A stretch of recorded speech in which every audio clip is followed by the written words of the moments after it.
আসসালামু আলাইকুম প্রিয় বন্ধুরা। জোরে গো। আসসালামু আলাইকুম প্রিয় বন্ধুরা। আজকে আমরা যে ভোগান্তিতে আছি, সরকার কি দেখতেছে না যে কত মানুষের সিরিয়াল, কত মানুষের কি এগুলো মানুষ খেয়ে না খেয়ে রাস্তায় পড়ে আছে, অথচ বাড়ির কোনো কাজও হচ্ছে না এবং সাংসারিক যে একটা কাজ আছে সেটাও হচ্ছে না। এখন মনে করেন যে তেল আসতেছে, আজকে আসছে তেল প্রায় 9,000 লিটার। 9,000-এর মধ্যে তেল সবাইকে ঢালা দিবে, তাছাড়া আমাদেরকে যাদের যাদের কার্ড আছে তাদেরকে দিচ্ছে, আর আমাদের মতো সাধারণ পাবলিককে দিচ্ছে না। অতএব আমি নতুন এমপি, নতুন সরকারের কাছে বিনোদ অনুরোধ করে বলবো, আপনারা প্লিজ এই বিষয়টাকে নজর দেন এবং এই ভোগান্তি থেকে দূর করে দেন। এই তেলগুলো কোথায় যাচ্ছে?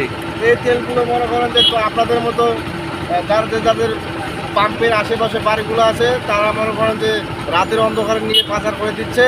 প্রতি লিটারে বেঁধাচ্ছে 300-500, টাকা যেমন তার নিচ্ছে বা তাক তেমন দিচ্ছে বাস। আমাদের মতো সাধারণ জনগণকে দিচ্ছে না। এভাবে আমাদের বাংলাদেশ আনতে আছে, ঠিক আছে? তো আপনারা যারা এই ভিডিওটা আমার দেখবেন অবশ্যই দ্রুত শেয়ার করে দেবেন সবাইকে, যাতে সবার নজরে পড়ে।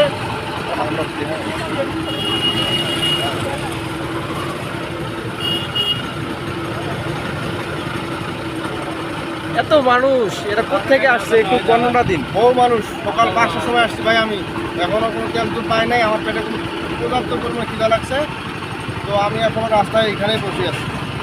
ভাই আপনি কিছু বলুন। ভাই বলেন ভাই, সকালে যাচ্ছি ভাই, এখনো দাঁড়িয়ে আছি ভাই।